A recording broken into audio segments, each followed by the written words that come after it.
A stoneware crock the size of a milk pail used to sit in the cellar of every German farm kitchen in the upper Midwest for 60 years. Inside it, salted cabbage turned itself into food. By 1955, the FDA was warning American housewives that anything fermented at room temperature could kill them. The Lutheran women in Sheboygan kept doing it anyway. Number 1 on this list is what was in that crock.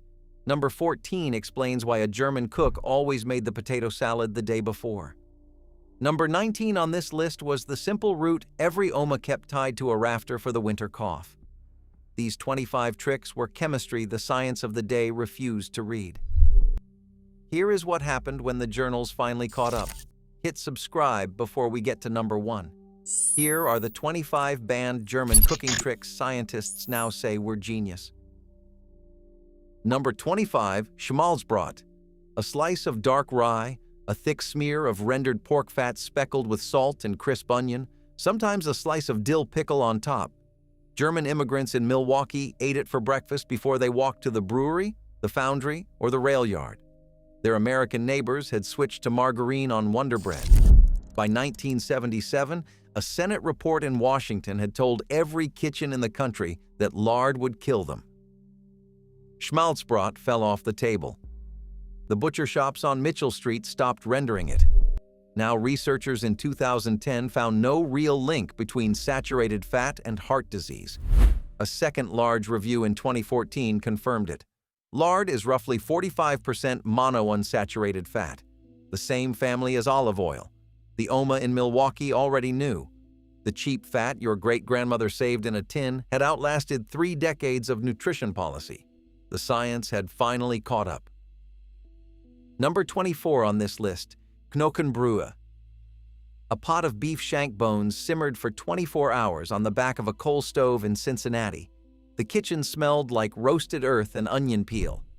The grandmother skimmed the foam every 2 hours and never let the broth boil hard. By 1965, American food writers were calling bone broth peasant food, the kind of thing modern kitchens had moved past. They told housewives to use bouillon cubes from a paper box. The Germans kept the pot working. Now, collagen broths are sold in glass jars at the cheese counter for $9 a quart. Researchers studying gut lining and joint repair used the words Oma had no need for: gelatin, glycine, proline. She kept her hands strong by stirring the pot herself. She kept her grandchildren strong by feeding them the cup that came out of it. The thing is, the recipe was free if you saved the bones from Sunday's roast. The store-bought version arrived 9 decades late. Number 23, Matthias herring with onions and cream. A flat oval glass dish of soft pink fillets, sliced onion, a spoon of sour cream, eaten on rye for supper. North German fishwives sold them out of barrels in Hamburg, and the practice came across the Atlantic with the immigrants who settled the lakes. By the 1980s, American cardiologists were warning patients about salt and animal fat. Matthias hit both. It came off the table in most German-American homes within 1 generation. The fish counters in Cincinnati stopped carrying the barrels altogether. Then the omega-3 studies began. The lipid profile in cured herring is the same family of fatty acids researchers credit for lower stroke risk in coastal Scandinavian populations.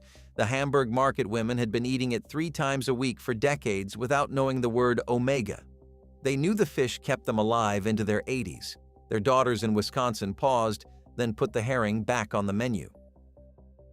Number 22 on this list, warm milk and honey before bed. A child in Bremen with a cough, a child in St. Louis with a head full of school worry, both got the same cup. The mother heated the milk just to the edge of a skin, stirred a spoon of dark honey through it, and handed it over without a word. The child held it with both hands. By the 1970s, American pediatricians were calling the practice an old wives' habit. Sleep aids came in a pill bottle now. The drugstore on the corner sold them for $1.50. Then sleep researchers identified tryptophan in milk as a precursor to melatonin. They identified compounds in honey that nudge serotonin upward in the evening. They published it as if they had discovered something new. Every German grandmother in the upper Midwest had run that experiment on her own grandchildren for 50 years without writing it down. The cup had been right the whole time. Number 21. Coffee with heavy cream. Not milk, not skim. The thick yellow cream that rose to the top of a glass bottle in the icebox before homogenization. German farmers in Wisconsin spooned it into their coffee at 5 in the morning, the way their fathers had in Schleswig and Pomerania. By the 1980s, the American food pyramid had banned it. Skim milk became virtuous. Whole-fat dairy became a quiet shame. The dairy aisle stopped carrying the cream-top bottles altogether. Now, a 2013 review in the European Journal of Nutrition tracked 16 separate studies and found that full-fat dairy was associated with lower obesity and lower diabetes risk, not higher. The cream sits well on the gut. It releases sugar slowly. It keeps a working man full until lunch. The dairy aisles started carrying heavy cream again in glass bottles. The grandmothers had never stopped buying it. Number 20. A tablespoon of apple cider vinegar before a heavy meal. Cloudy, raw, with the sediment still on the bottom of the bottle. German cooks in Cincinnati and Milwaukee kept a bottle on the kitchen shelf next to the salt. They poured it into a small glass with water before sitting down to a plate of pork roast and potato dumplings. Children pulled a face. Adults drank it without comment. American doctors in the 1960s called it folk superstition. The bottle moved to the back of the pantry. Then, a 2004 study in diabetes care found that 2 tablespoons of apple cider vinegar before a starchy meal lowered blood glucose response by 19%. A 2018 review confirmed the effect across multiple trials. Acetic acid slows down the rate sugar enters the bloodstream. The Oma had been managing her grandchildren's blood sugar for decades before anyone owned a meter. She just called it good for the stomach. Number 19 on this list, freshly grated horseradish. A wrinkled brown root that German immigrants kept tied to a rafter in the cellar all winter. When somebody caught a chest cold, the grandmother climbed the wooden steps with a paring knife, sliced off a knob the size of a thumb, and grated it over a wet cloth on the kitchen table. The fumes hit the eyes first. Your sinuses opened 10 seconds later. The child got a teaspoon of it on a slice of buttered rye, swallowed quickly, and was sent back to bed. By the 1950s, American medicine had pharmacy shelves full of decongestant pills and cough syrups in amber bottles. Horseradish became something kept in a small jar at the back of the fridge, used on a Christmas roast and forgotten the rest of the year. The cellar root went away. The pharmacy bottle replaced it. The traditional remedy that had worked for generations was filed under folk superstition and shelved. Then, the research on isothiocyanates began to publish. The same compounds that make horseradish burn the eyes are the compounds that thin mucus, kill bacteria in the throat, and ease the breathing of someone fighting a sinus infection. The Mayo Clinic now lists fresh horseradish among the foods supportive of upper respiratory health.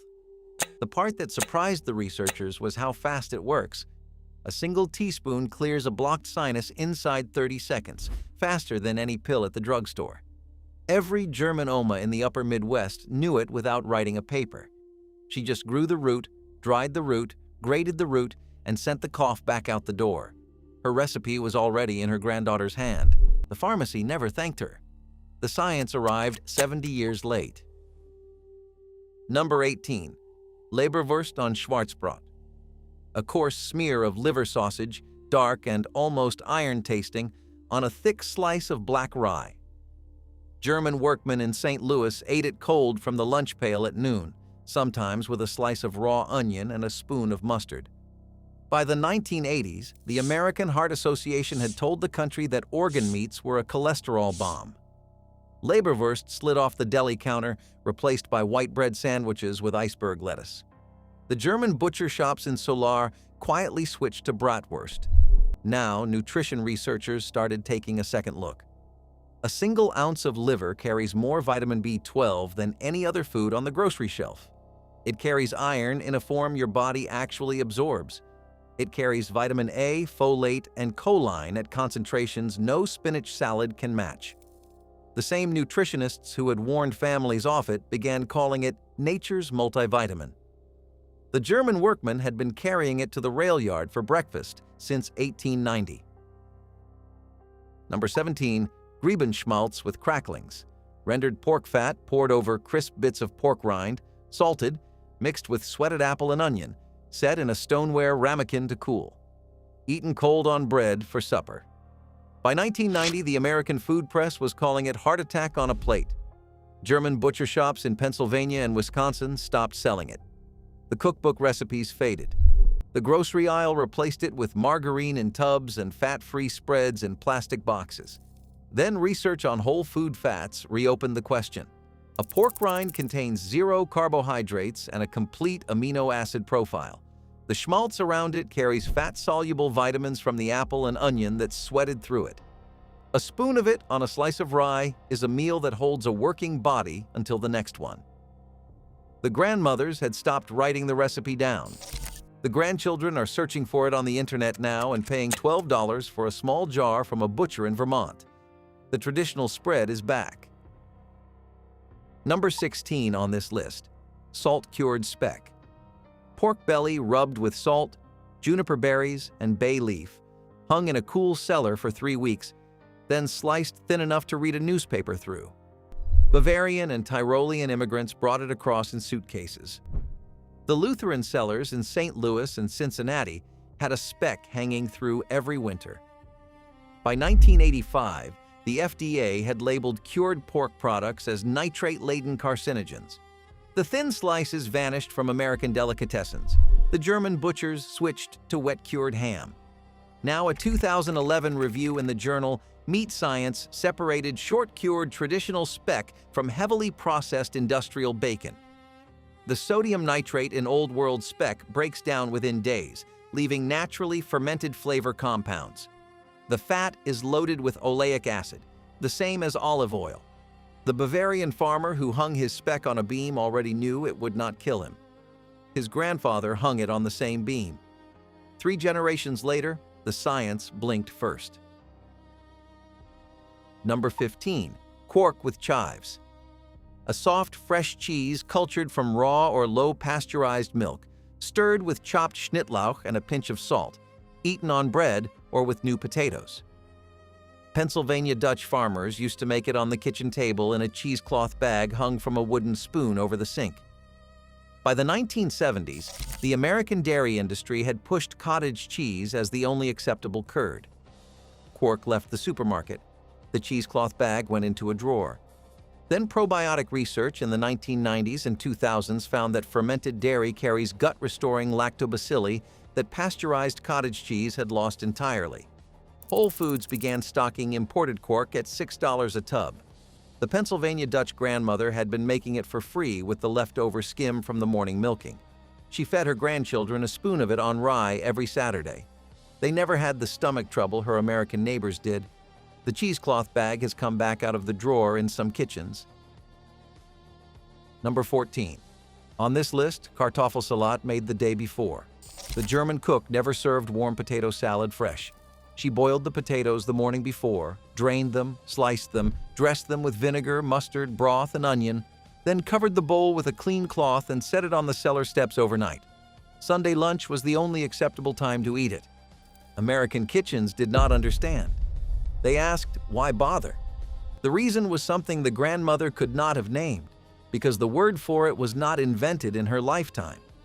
When you boil a potato and then cool it, a portion of the starch rearranges into a structure called resistant starch, type 3. The body cannot break it down in the small intestine. It travels to the colon, where the gut bacteria ferment it into short-chain fatty acids that feed the cells of the colon wall. The cold potato salad fed 2 bodies at once, the person eating it, and the bacteria that kept that person well. By the 1990s, American Glycemic Index research had begun publishing the numbers. A hot potato spikes blood sugar fast. A cold potato spikes it half as much. What most people miss is that the rule applies to the whole pot, not just the surface.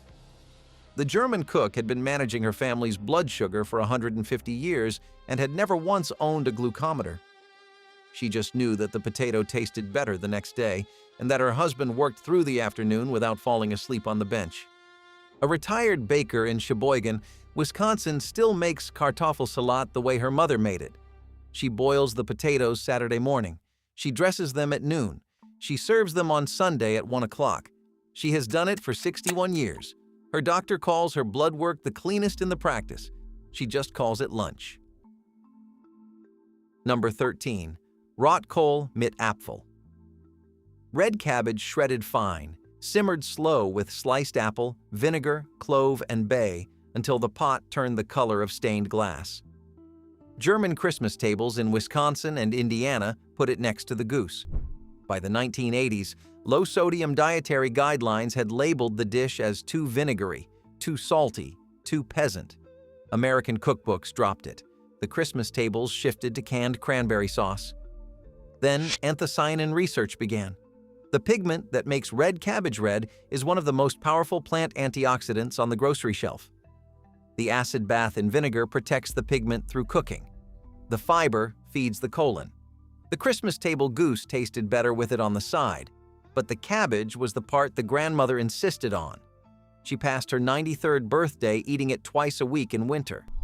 Her cardiologist had no explanation. The cabbage had quietly been doing the work all along. Number 12 on this list, pumpernickel. Coarse rye dough packed into a sealed pan, slow baked at low heat for 14 hours overnight. The crust came out almost black. The crumb came out dense enough to slice with a wire. Westphalian bakers immigrated to Pennsylvania and brought the recipe with them. The bakery in Bethlehem turned out 50 loaves a week from a single oven. By 1965, the white bread era had pushed pumpernickel to the back of the bakery shelf. American children laughed at it. Wonder Bread won the lunchbox war. Now the Maillard reaction researchers identified melanoidins in long-baked bread crusts that act as antioxidants in the gut. The fiber in whole rye lowers post-meal glucose by half compared with white bread. The dense slice that German children chewed slowly was, by every modern measure, one of the most well-studied breads in human history. The bakery in Bethlehem, Pennsylvania still sends out loaves at sundown, so they finish baking when the bakers come back at sunrise. Number 11. Spätzle scraped from raw egg dough.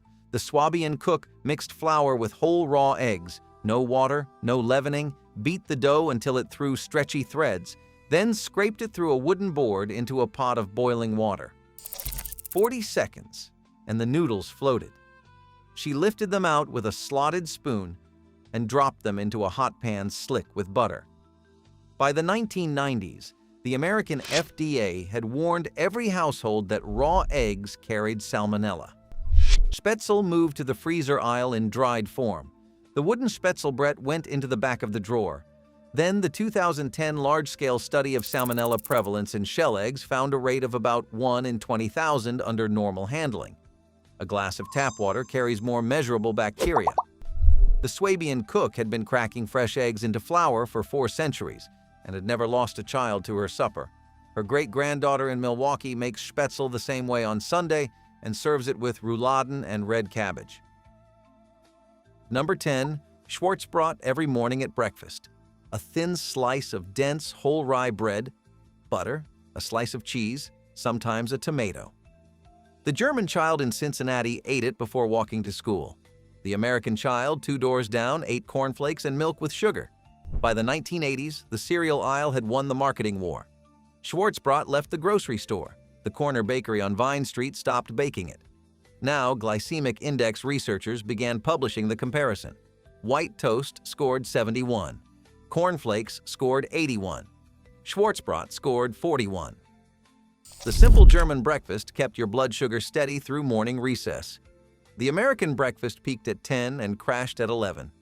The teachers who watched the German children in the back row noticed they did not get sleepy after lunch.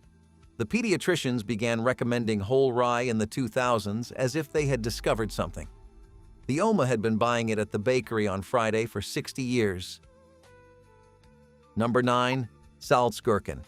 Fresh cucumbers packed into glass jars with dill, garlic, horseradish leaf, and a salt brine left to ferment on the kitchen counter for 10 days. No vinegar, no sugar, no canning. The Spreewald region had made them this way for 2 centuries. German immigrants in Pennsylvania copied the practice on the porch. The kitchen counter held 3 jars at a time, lids loose, brine bubbling. By 1975, the FDA had told American housewives that anything pickled outside a heat-sealed jar was unsafe. Salzgurken disappeared from the kitchen counter. The supermarket sold pasteurized vinegar pickles instead.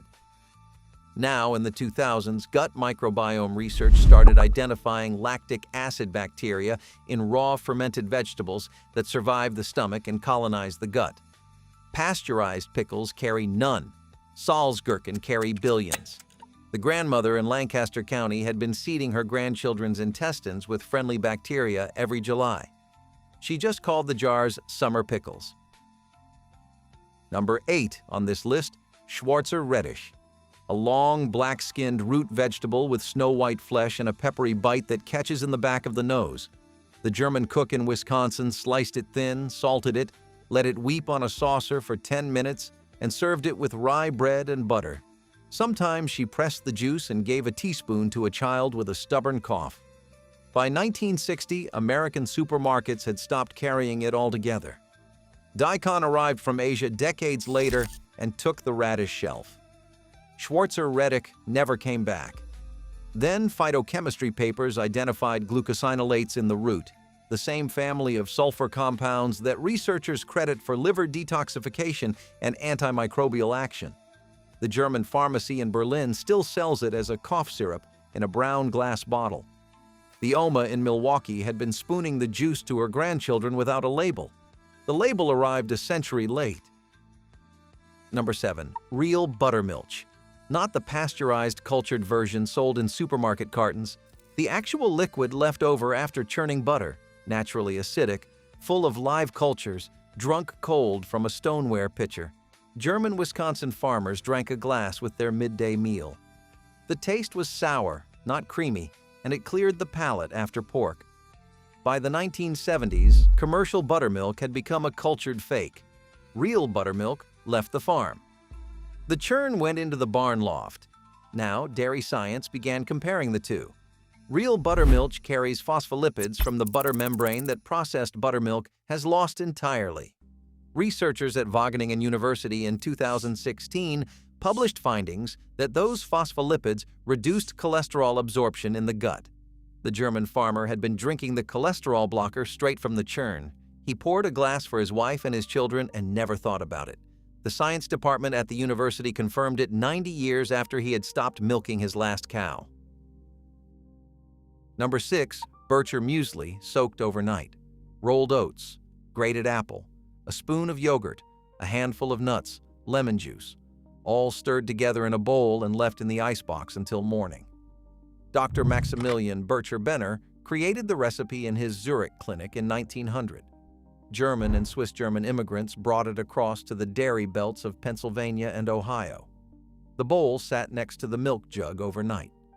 By the 1960s, American breakfast cereal companies had drowned it under sugary flakes.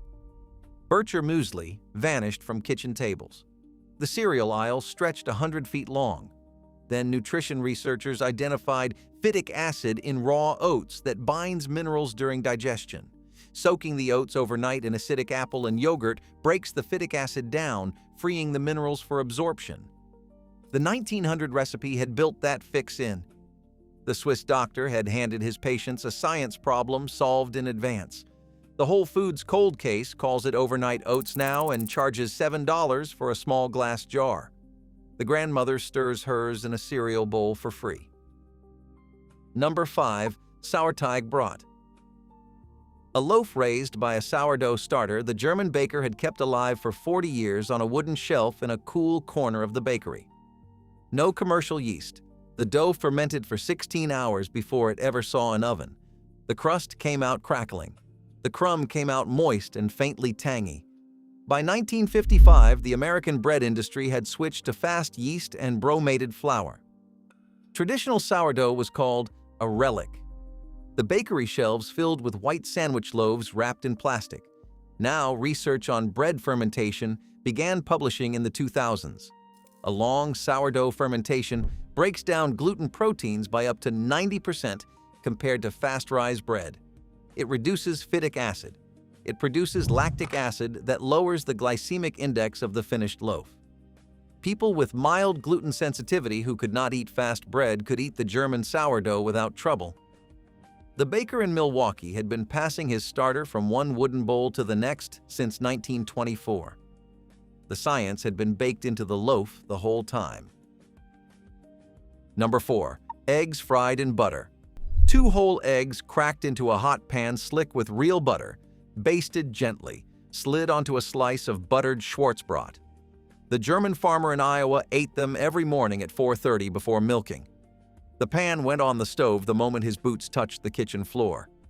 By 1985, the American Heart Association had effectively banned the entire breakfast. Margarine in a tub replaced the butter. Egg substitutes in a carton replaced the eggs. The dairy aisle filled with yellow plastic spreads. Now the trans fat reckoning arrived. By 2015, the FDA had ordered margarine reformulated to remove the partially hydrogenated oils that had quietly raised heart disease rates for decades. Egg cholesterol was found to have minimal effect on blood cholesterol in most people. The 2020 dietary guidelines removed the egg limit altogether. The Iowa farmer had been eating 2 yellow-yolked eggs in butter for 60 years and had never had a heart attack. He had outlived 3 doctors who told him to stop. Number 3 on this list, beef hung to age in a smokehouse. The German butcher in Pittsburgh used to hang whole sides of beef in a cold smokehouse for 21 days, sometimes longer. The outside dried into a black crust. The inside grew tender enough to cut with a butter knife. The cellar door opened, and the smell of aged meat and beechwood smoke rolled into the kitchen. By the 1970s, the USDA had effectively banned the practice in retail grocery stores. The wet aging method, beef sealed in plastic, replaced it everywhere. Dry-aged beef became a luxury found only in expensive steakhouses. Now meat science began republishing what the German butcher had always known. Enzymatic action during dry aging breaks down muscle fibers and concentrates flavor. The fat caps protect the meat from spoilage. The result is the most tender and complex beef the human body has ever digested. A modern New York steakhouse charges $90 a plate for it. The Pittsburgh butcher used to wrap it in brown paper for $2 a pound. Number 2. Sauerkraut saft. The juice that pooled at the top of the crock once the cabbage had finished fermenting. The German grandmother poured a small glass of it for any grandchild who had eaten too much at supper or had not eaten enough breakfast. The taste was sharp, almost yeasty, and unforgettable. The first sip made the eyes water. The second went down easier. By the 1960s, American medicine was prescribing pink antacid pills instead. Sauerkraut saft moved to the same shelf as Schwarzbrot, somewhere children rarely looked. Now, the gut microbiome studies began arriving in serious journals. Lactic acid bacteria from raw fermented juice survived stomach acid and reached the colon. They produced B vitamins on the way down, including B12, the only B vitamin most plant foods do not provide. The German Oma had been hand-feeding her grandchildren a B12 supplement and a probiotic in the same small glass. She just called it kraut juice. The scientists called it a missed opportunity. Number 1. Sauerkraut fermenting in a stoneware crock. White cabbage sliced fine, salted in a 5-gallon crock, weighted with a wooden lid and a clean stone, left to ferment in the cellar for 6 weeks. No heat, no canning, no commercial culture. The salt drew moisture from the cabbage. The moisture covered the cabbage. The wild lactobacillus on the leaves did the rest. Every German farm kitchen in Wisconsin, Iowa, Pennsylvania, and Ohio had a crock working from October through April. The cellar smelled like fresh apples and clean earth all winter.